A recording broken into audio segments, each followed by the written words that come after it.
बिहार में शिक्षक बहाली, पेपर लीक और अन्य भर्ती परीक्षा आयोजित कराने की मांग को लेकर पटना के गर्दनी बाग में छात्र धरना और अनशन कर रहे हैं।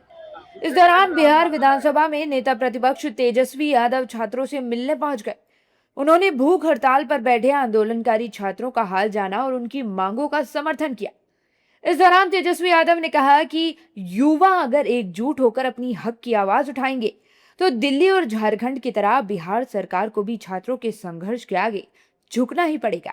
तेजस्वी ने 19 अगस्त को महागठबंधन के राजभवन मार्च में छात्रों को शामिल होने का निमंत्रण भी दिया। सुनिए।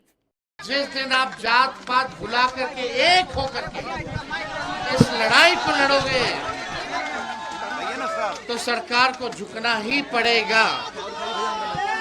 चाहे दिल्ली की सरकार झुकी या झारखंड में जिस प्रकार से झारखंड सरकार ने सभी छात्रों की मांगों को सुना, हम लोग भी सोचे थे कि भाई बिहार में कोई तो आकर के आप लोगों का सुनेगा, कोई तो बात करेगा, लेकिन जहां भी एनडीए की सरकार है, भाजपा की सरकार है, आप लोगों को कोई सुनने वाला नहीं है।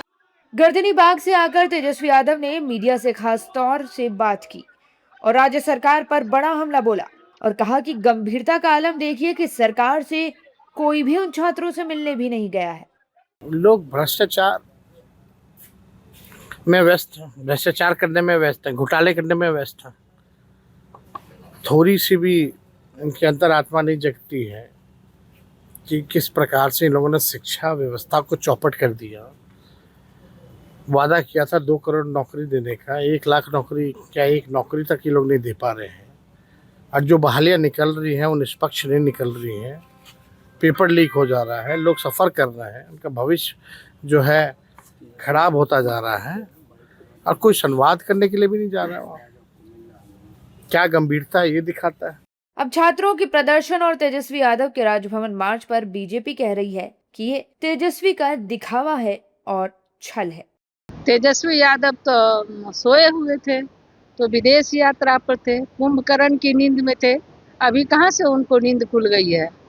जब छात्र आंदोलन कर रहे थे तो वो विदेश घूम रहे थे, छात्र के साथ आए नहीं। और अभी अपनी वोट की राजनीति के लिए, तुष्टीकरण की राजनीति के लिए वो छात्रों के साथ दिखावा कर रहे हैं, छलावा कर रहे हैं। हमारे देश के आदरणीय प्रधानमंत्री नरेंद्र मोदी जी के नेतृत्व में हमारी बिहार की सरकार छात्रों के उज्जवल भविष्य के साथ है। वो उनका जो भी मांग था उनको हमारी सरकार ने माना है और छात्र के हित में जो भी काम होगा वो हमारी सरकार निरंतर कर रही है। आप तो राजनीतिक नेता हैं, आप नेता प्रतिपक्ष हैं। छात्रों के मुद्दों को लेकर के, परीक्षा सुधार के मुद्दों को लेकर के और छात्रों के अधिकार के मुद्दों को लेकर के आप कब सदन के अंदर बैठ करके अपनी आवाज़ बुलंद की है? छात्रों के अधिकार को लेकर के, परीक्षा सुधार को लेकर के आपने कब सदन के अंदर नीति बनाने की बात की है ताकि उन्हीं नीतियों से छात्रों को असली फ़ायदा होगा? देखिए, सड़क पर आकर के आपको जो राजनीतिक लाभ मिलना है वो मिल जाएगा, लेकिन आपके राजनीतिक लाभ से किसी भी युवा को, किसी भी छात्र को, किसी भी जेनजी को, जेन अल्फा को कोई फ़ायदा नहीं होने वाला है। हालांकि बिहार सरकार ने मंगलवार की शाम को TRE 4 के तहत 32,000 से ज्यादा पदों पर भर्ती का नोटिफिकेशन जारी कर दिया है। हालांकि भर्ती के ऐलान के बाद भी छात्रों ने पटना में प्रदर्शन को जारी रखने की बात कही है।